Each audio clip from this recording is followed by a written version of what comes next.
अब मैं लगभग 14-15 साल का था, तो फिर घर से मैं भाग करके गया था। तो फिर मैं बॉम्बे गया था और बॉम्बे में मैं सबसे पहले चाय बेचता था, कमीशन पे चाय बेचता था। उसके बाद में फिर उस चाय को लेके के स्टूडियो में जो पिक्चर का बोर्ड होता है वहाँ पे गया था। तो फिर वहाँ फिर मैंने बात किया और फिर वर्क स्टार्ट किया, जो पेंटिंग का वो चालू किया। तो फिर मैं दिल्ली आया। तो दिल्ली के जब आया उस टाइम यहाँ पे वर्क बहुत सारा था, लेकिन आर्टिस्ट थे वहाँ पे। रिक्वायरमेंट जब होगा तो मुझे फ़ोन दिया, फ़ोन नंबर, और बोला कि जब आएंगे लोग, तो जब रिक्वायरमेंट होगी आर्टिस्ट की तो हम तुम्हें कॉल करेंगे और आप आ जाना। 1 महीने लगभग उनका कॉल नहीं आया। उस दरमियान में ऑमलेट बनाता था लाडोसराय पे, अंडे का ऑमलेट तो वो सब करता था। तो वो बस एक पागलपन था, और ये था कि बस फ्री थे, कुछ काम था नहीं तो बस करते थे, ऐसा था। 1 महीने के बाद में फिर हमारा हुआ, कॉल आया, मैं गया स्टूडियो में, फिर उधर वर्क करने लगा। साइन पेंटिंग करता था, जैसा ये है तो वैसा मैं पेंट करता था। तो पूरी दिल्ली में धीरे धीरे ऑर्डर आने लगा और फिर मैं पूरी दिल्ली में वर्क करता था। I started graffiti 2.5 years back. Yeah, so my first official project was Old Box Cafe, ITM university के पास है। तो ऐसे ही पहले थोड़ा बहुत स्केचिंग और आर्ट्स ही काम करता था। पहले घर की दीवारें गंदी करता था तो जूते पड़ते थे। फिर I started doing more artistically.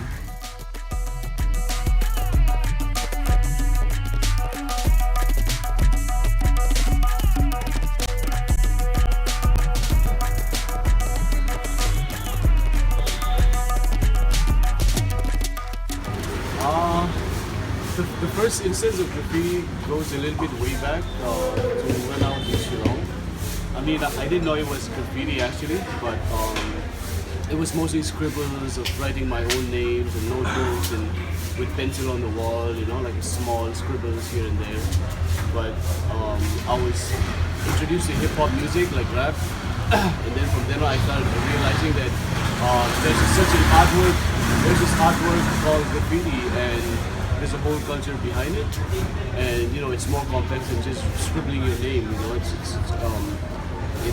involves a lot of your individuality, your style, and which I got to know through the years of research. My school area had a lot of these graffiti scribbles and tags. That's when I really started, you know, noticing it even more. I got a first-hand experience in a way. I never met those guys, but that's when I really started. Like, I just bought the cans and I did it myself. And I think that was around 2005 or 2004. And yeah, from then on, you know, it progressed to going another level of like painting, like a graffiti piece. Starting off with painting illegally in the streets here and there, you know. Then yeah, that's how the first official graffiti I did could be in the year 2007, I think. Yeah, illegal one. पीछे आपको क्या लगता है राजनीति क्यों लिखा है? पहले तो ये रामजस कॉलेज है, उसकी बिल्डिंग पे राजनीति लिखा है। अगर हम ध्यान से देखें तो राज हिंदी में लिखा है और नीति इंग्लिश में लिखा है। तो ये बताना चाहता है कि इंडिया में 2 चीज़ें हैं, रूरल और अर्बन, और इस हिसाब से पॉलिटिशियंस और पॉलिटिक्स भी डिफाइन करते हैं। Well, it's in the wall of Ramjas College, and what I feel is it's like a mirror to the political issues in the college as well as in Kirodimal. Like Ramjas and Kirodimal are known for their politics, and it shows one of the major aspects of Delhi University, which is politics. So the throw-ups that I have done, वो north campus में जैसे बताया था, तो north campus में उस रात हमने 3 थ्रो-अप्स करे थे, 3 या 4 किए थे।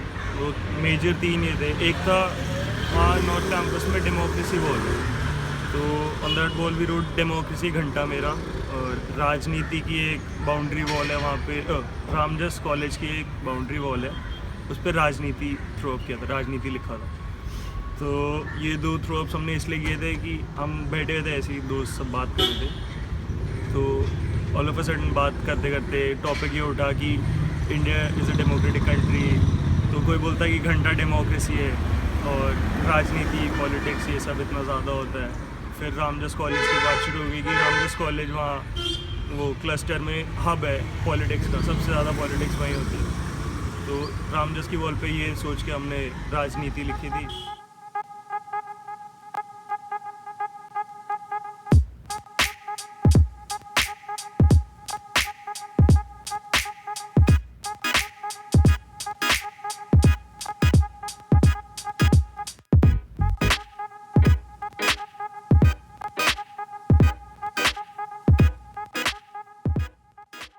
मैं एक दिल्ली आई लव यू का एक कंपेनिंग में वर्क कर रहा था, जिसमें 8000 से भी ज़्यादा लोगों ने ट्विटर अकाउंट पे अपनी कहानियाँ शेयर किया था और उसको 40 कहानी को शेयर करके और उसको पूरे दिल्ली में लिखना था, और ये दिल्ली गवर्नमेंट करा रही थी। उस टाइम जब मैं वर्क कर रहा था तो हिंदी, पंजाबी और इंग्लिश और उर्दू, ये 4 थे। चारों के 10-10 वॉल लिखनी थी पूरे दिल्ली में। तो मैंने जब हिंदी, पंजाबी और ये सब किया, इंग्लिश तो कोई प्रॉब्लम नहीं हुआ, लेकिन जब उर्दू मैंने स्टार्ट किया तो कुछ संगी जो होते हैं उस माइंड के, वो लोग वहाँ पे पहुँचे और बोला कि आप ये वर्क नहीं करोगे और आप जाओ यहाँ से। फिर मुझे वहाँ से पहले 10-20 लोग आए, उसके बाद में फिर धीरे धीरे ज़्यादा लोग हो गए, 100 से 200 लोग हो गए। उसके बाद में फिर किसी ने कॉल किया, पुलिस आई और फिर वो मुझे लेके गए, थाने में लेके गए। मंत्री का कॉल आया, कपिल मिश्रा का, तो उन्होंने बोला कि ये टूरिज़्म मिनिस्टर थे और वो कॉल कर रहे थे, बोल रहे थे कि उनको कॉल दो, और वो रिसीव नहीं कर रहे थे। हमने कहा कि ये मिनिस्टर हैं आप लो और कपिल जी है और आप बात करो, तो वो लोग ले नहीं रहे थे। फिर मैंने हैंड फ्री किया कि ये मिनिस्टर का कॉल है। जब उनका नाम खुद सुना फिर उन्होंने लिया, तो वो ये बोल रहे थे गाड़ी साइड में लगाओ और मुझसे बात करो।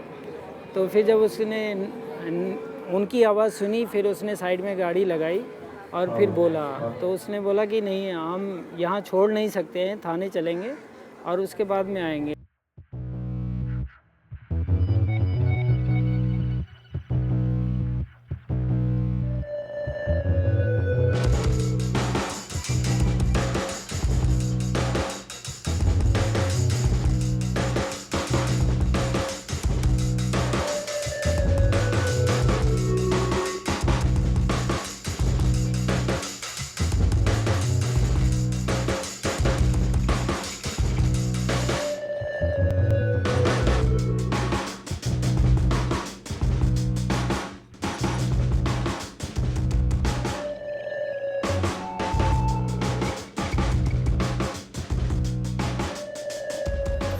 पहले 1-1.5 साल तक मुझे खुद नहीं पता था कि ये डाकू कौन है। जब मैं उनके साथ वर्क करने गया और फिर वहाँ पे मुझे पता, वो ड्रॉ कर रहे थे, बोला कि ये कलर भरो, तो फिर मुझे ऐसा लगा। फिर मुझे पता लगा, बाद में मैं पूछता था कि ये हनी भैया डाकू कौन है, तो फिर वो बोलते थे होगा कोई, और तुमसे क्या मतलब, इस तरह से। और उनके साथ में मैं 2011 से वर्क करता हूँ। मैंने लंदन में भी वर्क किया उनके साथ, और अभी लंदन में विनाले में उनका शो था जिसमें भी मैंने वर्क किया है, और बहुत जगह वर्क किया है। यहाँ पे बुद्धा इंटरनेशनल सर्किट में वर्क किया है, आर्ट समिट में वर्क किया है, और दिल्ली स्ट्रीट आर्ट में किया है, बॉम्बे में किया है, और अभी बहुत सारा जो स्ट्रीट आर्ट का फेस्टिवल होता है उसमें किया है, दिल्ली में किया है। ये अभी जो बनाना का कंटेनर पेंट हुआ था SD डिपो में, वहाँ पे वर्क किया है। उनके साथ बहुत सारा वर्क किया, 2011 से वर्क कर। So that's why I feel it is important to have more people on street doing more proactive things. Somebody needs to do something which questions and at least starts a conversation about something which we have not been speaking about.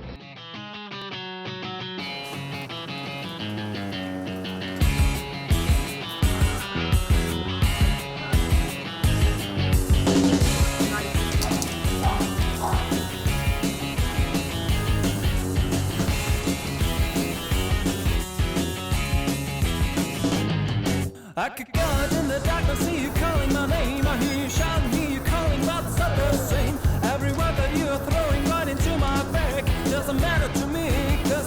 playing my trick. Let me go. Let me go. Let me go. Stop talking, let me go.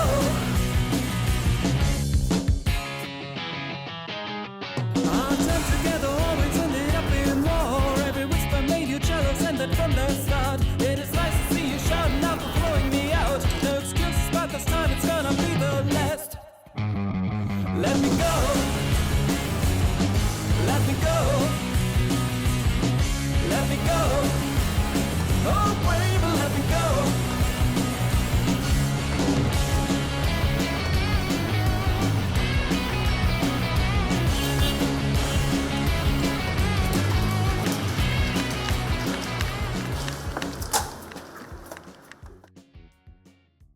Graffiti made me who I am today, you know. That's simple as you can get. It made me who I am today, even with this restaurant, even with this, you guys here, everything, like everything that surrounds me. Graffiti made it possible for me. You know? I take it that seriously, and it has been proven so. You know? So yeah, it's a lifestyle. It's made me who I am. Graffiti मेरे लिए मेरा name ही graffiti है। मैं जहाँ पे जाके अपना name बिना परमिशन के लिख देता हूँ, वो मेरे लिए ग्रेफिटी है। Graffiti to me is like, मतलब it's a way of expressing my way of seeing the world. जैसे मैं बहुत बुरा हूँ एक्सप्लेन करने में लोगों को अपनी बातें और वो सब, तो graffiti particularly throw ups is like कि मुझे उस टाइम कोई देख नहीं रहा, मैं रात को चुपचाप जो मैं सोचता हूँ उस चीज़ के बारे में वॉल पे जाके कर सकता हूँ। जैसे आप एक रास्ते से रोज़ निकलते हो, जैसे फॉर एग्जांपल आप अपने ऑफिस जाते हो उस रास्ते से, यहाँ कॉलेज जाते हो, स्कूल जाते हो, कहीं भी, तो आप रोज़ उस दीवार को देखते हो, वो ब्लैंक होती है। एक रात ऑल ऑफ अ सडन मैं जाके वहाँ थ्रो अप कर देता हूँ, और अगले दिन सुबह जब जाओगे तो बंदा 2 मिनट लगाएगा उसे देखने में। तो that feeling, that motivates me to graffiti and wall up. And the streets are free, and they're calling, and we need to do something about it. हम बस ये कहना चाहते हैं कि रुको, सुनो, देखो।